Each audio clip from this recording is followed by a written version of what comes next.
मैं अभिषेक वशिष्ठ, सहायक आचार्य भूगोल, स्वर्गीय पंडित नवल किशोर शर्मा राजकीय स्नातकोत्तर महाविद्यालय दौसा, आज आप लोगों को फ्रेडरिक रैगजर का मानव भूगोल में योगदान विषय पर चर्चा करूंगा। देखो, आपने इससे पहले हमबोल्ट का परिचय पढ़ा। आज आप फ्रेडरिक रैगजर का परिचय और मानव भूगोल में उसका योगदान पढ़ेंगे। फ्रेडरिक रैगजर, देखिए, जैसा कि आप उसके पिक्चर में भी देख रहे हैं, फ्रेडरिक रैगजर जिनका जन्म 1844 में हुआ और 1904 में इनकी मृत्यु हुई, एक प्रमुख भूगोलवेत्ता थे। उनका जन्म कार्लसरूहे में प्रशिया में हुआ और 1869 में सर्वप्रथम डार्विन के विकासवादी ग्रंथ की समालोचना इन्होंने प्रस्तुत की और तब से जीवन पर्यंत उन्होंने जीव विज्ञान, भूविज्ञान, भौतिक, मानव, राजनीतिक भूगोल, बहुत सारी भूगोल की शाखाओं पर इन्होंने बहुत सारे लेख लिखे, बहुत सारी किताबें लिखी। उन्होंने पूर्वी यूरोप, इटली, उत्तर अमेरिका, मध्य अमेरिका की बहुत सारी यात्राएं भी की हैं। रैगजर की बहुत सारी रचनाएं हैं या बहुत सारी उन्होंने किताबें लिखी है, जैसा कि स्क्रीन पे आप देख रहे हैं, डार्विन के विकासवादी ग्रंथ की समालोचना, एंथ्रोपोजियोग्राफी, और इसके उन्होंने 2 खंड लिखे। देखो, ये जो एंथ्रोपोजियोग्राफी पुस्तक है, ये वो पुस्तक है जिसने रैगजर को सबसे ज़्यादा प्रसिद्धि दिलाई और इसी पुस्तक के कारण रैगजर को मानव भूगोल के एक जन्मदाता के रूप में देखा जाता है।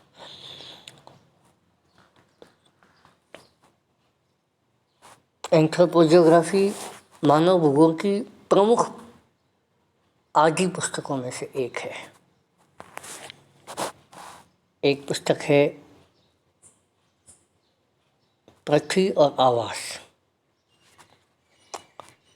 वॉल्कर कुंडे।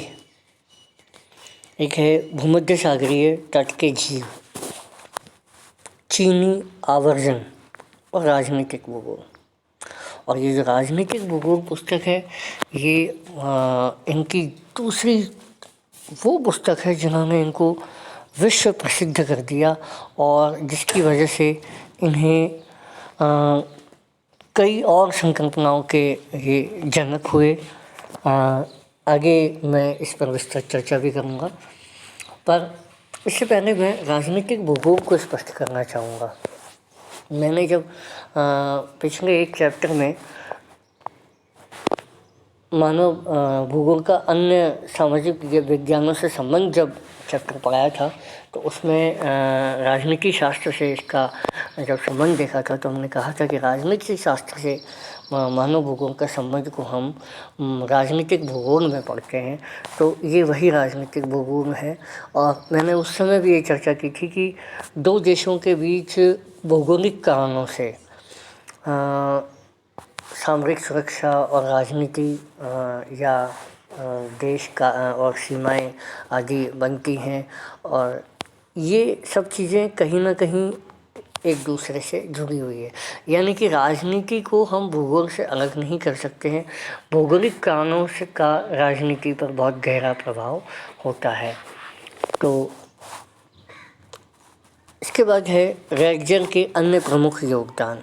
देखिए, रैगजर ने मानव भूगोल का वर्णन क्रमबद्ध विधि से किया।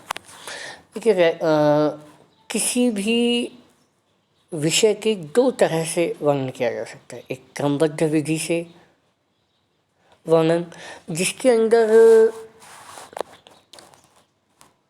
जैसे कि मैंने पहले भी कहा था, सामान्य भूगोल और विशिष्ट भूगोल, तो वही चीज़ है ये क्रमबद्ध विधि। और क्रमबद्ध नहीं कह करके हम विशिष्ट विधि तंत्र भी बोल सकते हैं, वो उसका अपोजिट हो जाता है। जब किसी एक विषय पर बात होती है जिसका किसी क्षेत्र विशेष से ताल्लुक नहीं होता है। इस तरह की जो का विधि तंत्र है वह क्रमबद्ध विधि तंत्र कहलाता है। रैगजन देखिए इसका दूसरा बड़ा योगदान था कि इन्होंने डार्विन के विकासवादी सिद्धांत को प्राथमिकता दी और डार्विन का जो सिद्धांत था वो भी इसी चीज़ पर बेस्ड था कि सर्वाइवल ऑफ द फिटेस्ट, कि व्यक्ति अपने जीविकोपार्जन के लिए जो है जीता है, अपना विकास करता है, अपना प्रजनन करता है, आगे बढ़ता है। तो ये जो डार्विन का सिद्धांत था इसके ये बड़े समर्थक थे और इसी पर इन्होंने अपने कुछ कंसेप्ट भी दी है जो हम अगली स्लाइड में मैं आपसे चर्चा करूँगा।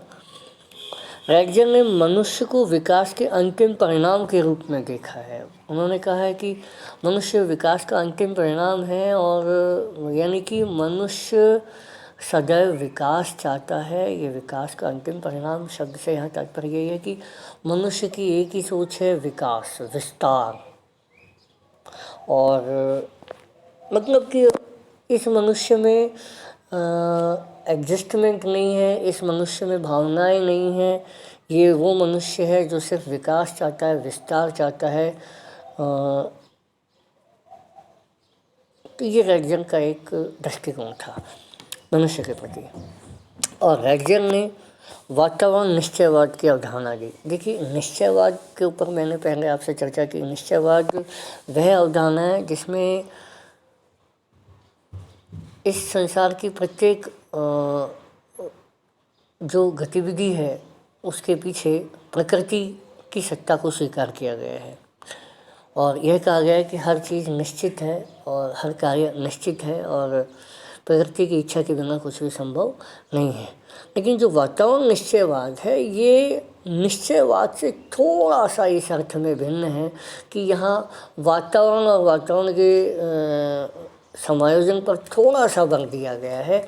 यद्यपि वातावरण निश्चयवाद भी निश्चयवाद की तरफ इसका झुकाव अधिक है बजाय कि संभववाद के। तो रैगजन एनवायरमेंटल डिटर्मिनिज्म या वातावरण निश्चयवाद के जनक कहे जाते हैं। अब बात करता हूँ लाभेन-श्रम की संकल्पना। देखिए लाभेन-श्रम राजनीतिक भूगोल में इन्होंने ये कंसेप्ट किया था और ये कंसेप्ट इनको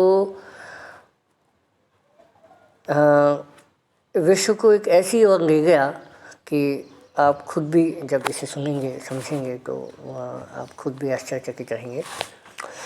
जर्मन भाषा का एक शब्द जिसका अर्थ है वास्य क्षेत्र। लाभेन-श्रम का अर्थ क्या है? वास्य क्षेत्र, इक्यूमेन, एक ऐसा क्षेत्र जहाँ लोग रह सकते हैं। भू राजनीति का ये एक सिद्धांत है जो हिटलर के समय जर्मनी में अधिक लोकप्रिय हुआ था। हिटलर के समय ये लोकप्रिय हुआ था लाभेन-श्रम, और इसका प्रयोग जर्मनी के लोगों ने अपनी विस्तारवादी नीति को युक्ति संगत सिद्ध करने के लिए किया था। मतलब इसके अनुसार क्या है कि प्रत्येक राज्य एक जीव के रूप में विकास करता है जैसे जैसे वह बढ़ता है और उसे और वास्य क्षेत्र की आवश्यकता हो जाती है। यानी कि जैसा कि थोड़ी देर पहले भी अपन ने चर्चा की थी कि रैगजन ने मानव को विकास के अंतिम परिणाम के रूप में देखा है और हिटलर एक तानाशाह था। रैगजन ने अपना सिद्धांत दिया लाभेन-श्रम, और लाभेन-श्रम में इन्होंने राज्य की तुलना एक जीव से की। राज्य की तुलना एक जीव से करते हुए इन्होंने कहा कि जिस प्रकार जीव अपना विकास करता है, वृद्धि करता है, वैसे राज्य के लिए भी उसका विकास और वृद्धि, उसका क्षेत्र का विस्तार अति आवश्यक है और उसे और समय के साथ साथ उसे और अधिक वास्य क्षेत्र की आवश्यकता होती है। और इसी लाभेन-श्रम के कंसेप्ट के कारण जर्मनी, जो हिटलर संचालित जो जर्मनी था, उसे और अधिक विस्तार करने के लिए या उनकी जो विस्तारवादी नीतियाँ थी उनको सही साबित करने में रैगजन का ये सिद्धांत काम आया। और यहीं से प्रथम विश्व युद्ध की नींव पड़ी और इसीलिए रोम, बर्लिन और टोक्यो में विश्व युद्ध हुआ। इनकी एक पुस्तक थी एंथ्रोपोजियोग्राफी, और एंथ्रोपोजियोग्राफी वह पुस्तक थी जिससे राज्य को मानव भूगोल का, जिससे राज्य को मानव भूगोल का जन्मदाता कहा गया। इस ग्रंथ में, इस पुस्तक में मानव वितरण के लिए उत्तरदायी कारक, प्राकृतिक परिवेश के तत्व की सरल और स्पष्ट व्याख्या की गई है। और इस पुस्तक में मानव समुदाय के तात्कालिक विश्व वितरण का भौगोलिक अध्ययन प्रस्तुत किया गया है। और मानव समुदाय का कहाँ कहाँ कैसे कैसे वर्णन था, कहाँ कहाँ रहते थे, कैसे रहते थे, क्या उनकी भौगोलिक और सांस्कृतिक वो दृश्यावलियाँ थी, क्या उनके हैबिटाट्स थे, इन सब का इस पुस्तक में वर्णन किया गया है। और इसीलिए मानव भूगोल का जन्मदाता भी कहा जाता है राइटसन को। धन्यवाद। आज